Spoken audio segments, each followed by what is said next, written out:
நேரத்தை எழுதும் புத்தகம். சென்னை அருகே ஒரு பழைய பள்ளி.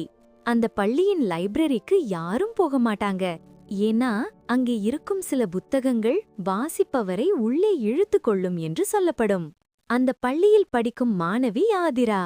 அவளுக்கு ஸ்டோரீஸ் ரொம்ப பிடிக்கும். ஆனா மார்க்ஸ் மட்டும் சரியாக வராது. ஒரு நாள் பனிஷ்மெண்ட்காக அவளை லைப்ரரி கிளீன் பண்ண சொன்னார்கள். டஸ்ட் ஃபுல் ஷெல்ஃப்ல ஒரு கருப்பு புத்தகம் இருந்தது. அதில் டைட்டில் இல்லை, லாக் மட்டும் இருந்தது. ஆதிரா அதை தொட்டவுடன் கிளிக் என லாக் ஓபன் ஆனது. முதல் பக்கத்தில் ஒரு வரி இருந்தது, "நீ எழுதுவது நிஜமாகும்" என்று. அவள் சிரித்தாள். சரி பார்ப்போம் என்று அவள் எழுதினாள். இன்று மழை வரும். வெளியே திடீரென்று மழை பெய்தது. அவள் மீண்டும் எழுதினாள். இன்று டெஸ்ட் கேன்சல். பெல் அடித்தது. அன்று டீச்சர் சிக் லீவ். அவளுக்கு அதிர்ச்சி. அப்போது லைப்ரரி மூலையில் ஒரு வயதான ஆசிரியர் நின்றார்.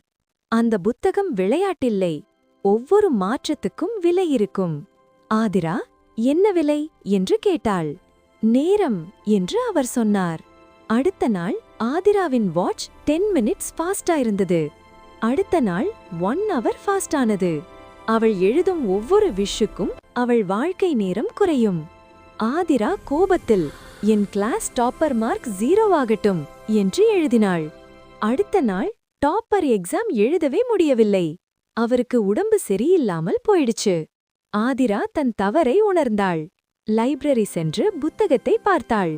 புத்தகம் தானாக திறந்தது. ஆதிரா உள்ளே இழுக்கப்பட்டாள். அது ஒரு உலகம். எழுதப்பட்ட விஷ் எல்லாம் ஃப்ளோட்டிங் சீன்ஸாக இருந்தது.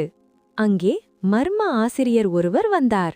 "நீ மாற்றியதை திருத்தணும்" என்றார். "ஒரு பேஜ் மட்டும் இருக்கு. அதில் ஒரு லைன் எழுதலாம்.